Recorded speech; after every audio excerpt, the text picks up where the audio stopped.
Everyone, मैं Sant Kumar Meena, assistant professor, government college Mandapiya.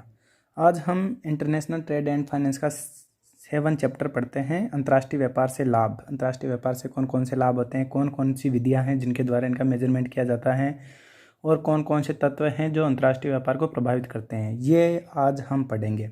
सबसे पहले बात कर लें कि अंतर्राष्ट्रीय व्यापार से लाभ का क्या मीनिंग है, इसका मीनिंग क्या है, अर्थ क्या है। अंतर्राष्ट्रीय व्यापार से लाभ लागतों की उस बचत के परिणाम स्वरूप उत्पन्न होता है जो घरेलू उत्पादन की बजाय वस्तुओं के आयात करने से होती हैं।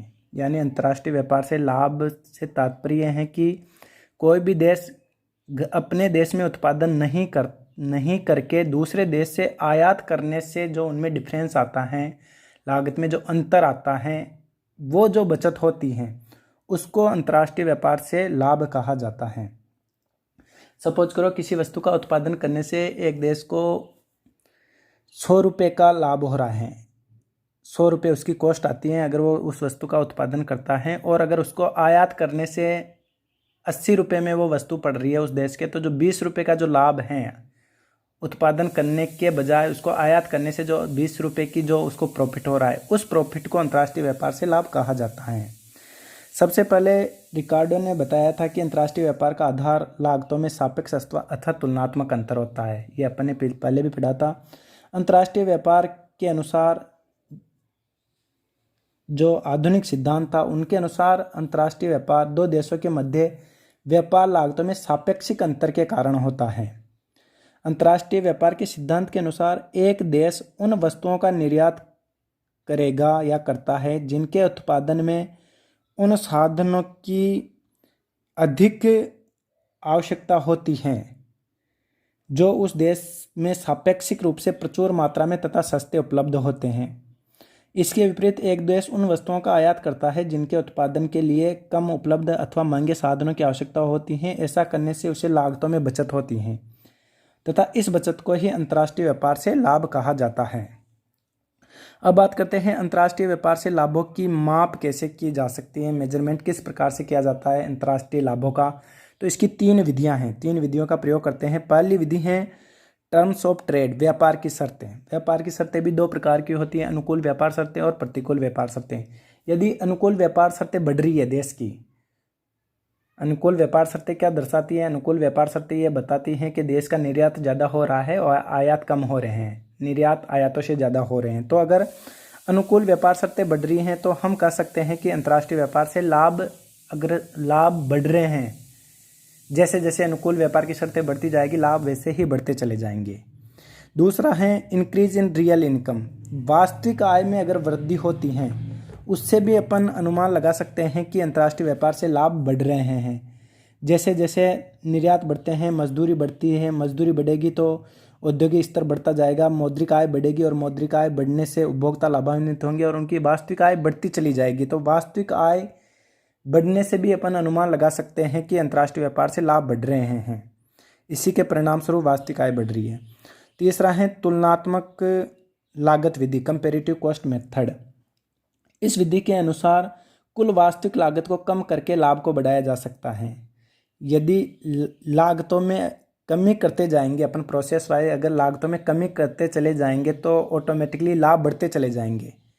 तो इससे भी अनुमान लगाया जा सकता है यदि अपन कंटिन्यू अगर लागतों में कमी करते जा रहे हैं तो ऑटोमेटिकली लाभ बढ़ते हुए प्राप्त होंगे। तो ये 3 विधियां हैं, इसके द्वारा अपन मेजरमेंट कर सकते हैं अंतर्राष्ट्रीय व्यापार से लाभों के, कि लाभ हो रहा है या हानि हो रही है। पहली विधि थी टर्म्स ऑफ ट्रेड, दूसरी इंक्रीज इन रियल इनकम, तीसरी कंपेरेटिव कॉस्ट मेथड। 3 विधियां थी। अब बात करते हैं अंतर्राष्ट्रीय व्यापार से लाभों को निर्धारित करने वाले तत्व। कौन कौन से तत्व हैं जो अंतर्राष्ट्रीय व्यापार के लाभों को प्रभावित करते हैं? इनमें पहला है लागत अनुपातों में अंतर। जैसा कि हमने पहली क्लासों में पढ़ा था कि 2 देशों की लागतों में अंतर होने पर ही लाभ प्राप्त होता है। यदि लागतों में अंतर नहीं होगा तो लाभ नहीं प्राप्त किया जा सकता, और न ही 2 देशों के बीच अंतर्राष्ट्रीय व्यापार होना संभव है। इस वजह से ये सबसे पहला निर्धारित तत्व है कि लागतों में अंतर होना आवश्यक है। अंतर होगा लागतों में तभी लाभ प्राप्त होगा। दूसरा है पारस्परिक मांग की लोच। एक देश को प्राप्त होने वाले व्यापार के लाभ पारस्परिक मांग की लोच पर भी डिपेंड करते हैं। यदि पारस्परिक मांग की लोच बेलोचदार हैं तो व्यापार शर्तें प्रतिकूल होगी, और अगर पारस्परिक मांग की लोचदार हैं तो व्यापार की शर्तें अनुकूल होगी। तो पारस्परिक मांग की लोच भी अंतर्राष्ट्रीय व्यापार के लाभों को प्रभावित करती हैं। तीसरा है आय का स्तर। एक देश का मौद्रिक आय स्तर भी व्यापार लाभों को प्रभावित करता है। जिस देश की वस्तुओं की अन्य देशों में ऊंची मांग होती हैं, उनका मौद्रिक आय स्तर ऊंचा होता है, क्योंकि उसकी वस्तुओं के निर्यात अधिक होंगे, जिससे निर्यात उद्योगों का विस्तार होता है और इन उद्योगों में मौद्रिक मजदूरी बढ़ेगी। अन्य उद्योगों का मौद्रिक स्तर बढ़ाकर निर्यात उद्योग के बराबर लाना होगा। इस प्रकार देश में मौद्रिक आय स्तर ऊंचा होगा तथा दूसरी तरफ देश में आयातित वस्तुओं की कीमतें कम होगी, परिणाम स्वरूप लाभों को लाभ मिलेगा। तो मौद्रिक आय का स्तर भी लाभों को प्रभावित करता है। उत्पादन कौशल। जब किसी देश को किसी वस्तु के उत्पादन में विशेषता प्राप्त होती है तो उससे उस वस्तु का देश में उत्पादन कौशल बढ़ता है, जिसके परिणाम स्वरूप लागतें कम होती हैं। लागतें कम होगी, निर्यात बढ़ेगा, निर्यात बढ़ने से व्यापार की शर्तें अनुकूल होगी, जिससे व्यापार की मात्रा और लाभ बढ़ेंगे। तो उत्पादन कौशल भी एक बहुत बड़ा फैक्टर है लाभों को प्रभावित करने वाला। नेक्स्ट है विक्रय क्षमता, सेल्स कैपेसिटी। एक देश अपनी उन्नत विक्रय क्षमता से अपनी वस्तुएं अधिक मात्रा में तथा ऊंचे मूल्यों पर नए बाजारों में बेचकर अपने व्यापार को लाभों को बढ़ाने में सक्षम होता है। तो विक्रय क्षमता भी एक महत्वपूर्ण कारक है जो लाभों को प्रभावित करती हैं। कई ऐसे देश हैं जिनमें विक्रय क्षमता नहीं होती, वहाँ अच्छी वस्तुएं होने के बावजूद भी वो प्रॉफिट नहीं कमा पाते, क्योंकि उनमें विक्रय क्षमता का गुण नहीं होता। इस वजह से विक्रय क्षमता बहुत ही एक इम्पोर्टेंट कारक है जो लाभों को प्रभावित करती हैं, चाहे यह छोटे लेवल पे हों या इंटरनेशनल लेवल पे हों। नेक्स्ट है व्यापार की मात्रा। व्यापार की मात्रा भी लाभों को प्रभावित करती हैं।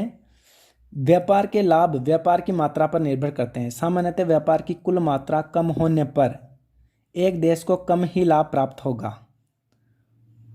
आज व्यापार के अधिक लाभ संयुक्त राज्य अमेरिका, जापान, विकसित देशों के हाथों में है, क्योंकि उनकी व्यापार की मात्रा का हिस्सा भी बहुत बड़ा है। उनका जो लेवल है, उनकी जो वॉल्यूम ऑफ ट्रेड है वो काफ़ी बड़ी है, इस वजह से उनको ज़्यादा प्रॉफिट होता है। तो ये डिपेंड करता है कि व्यापार की मात्रा कैसी है। अगर व्यापार की मात्रा छोटी है, स्मॉल स्केल पे है, तो लाभ भी कम होगा, और व्यापार की मात्रा अगर बड़े लेवल पे है, लार्ज लेवल पे है, तो उन देशों को लाभ भी अधिक होगा। अब बात करते हैं इसी में आगे अंतर्राष्ट्रीय व्यापार के प्रमुख लाभ कौन कौन से होते हैं। अंतर्राष्ट्रीय व्यापार से मेन प्रॉफिट्स, मेन गेन्स क्या क्या होते हैं। पहला, अंतर्राष्ट्रीय विशिष्टीकरण एवं श्रम विभाजन।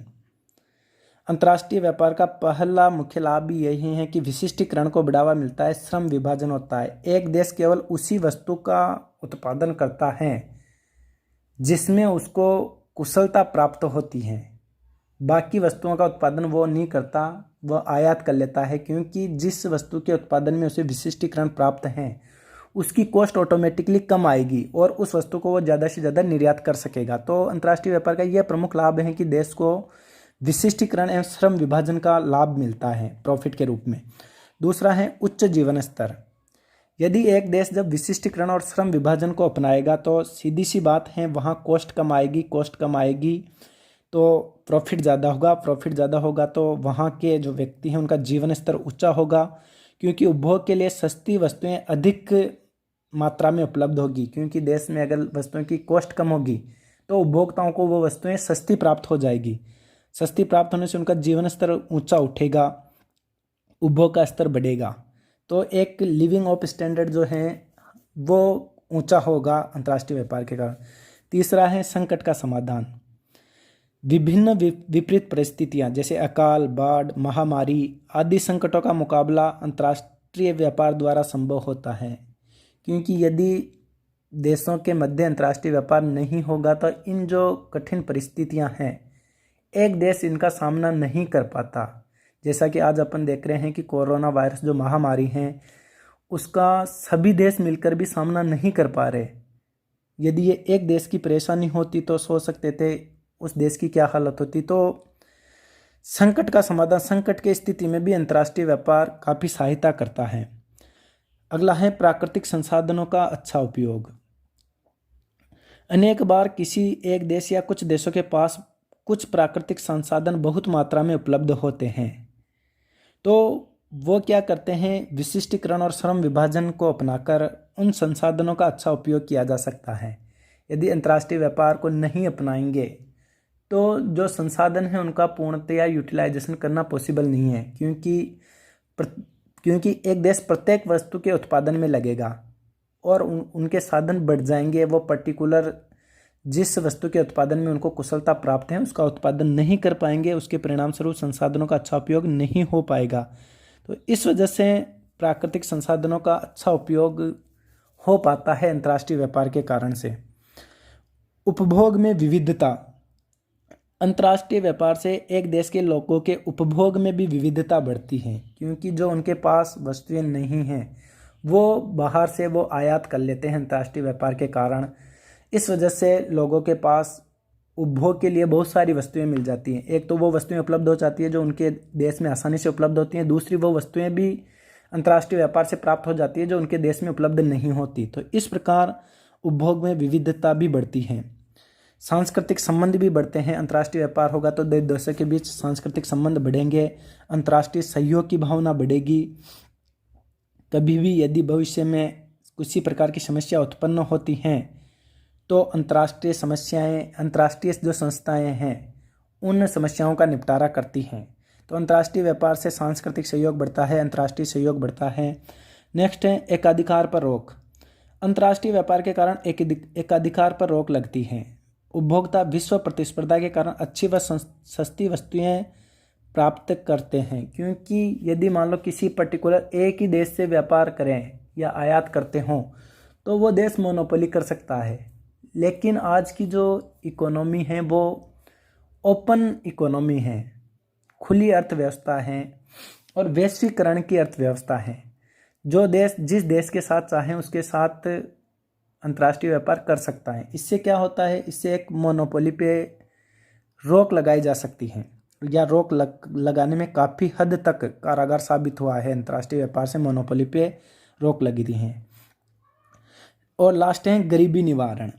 विदेशी व्यापार के कारण एक देश अपने संसाधनों का अच्छा उपयोग करता है। अच्छा उपयोग करने से उस देश में अधिक रोजगार के अवसर उपलब्ध होते हैं। अधिक रोजगार के कारण औद्योगिकरण बढ़ता है, वहाँ के लोगों की पर कैपिटा इनकम बढ़ती है। उससे क्या होता है, उससे देश में रोजगार के अवसर प्राप्त होते हैं, बेरोजगारी और गरीबी में कमी आती है। तो ये कुछ प्रमुख बेनिफिट्स थे अंतर्राष्ट्रीय व्यापार के, जो अंतर्राष्ट्रीय व्यापार को अपनाने के कारण एक देश को प्राप्त होते थे। धन्यवाद।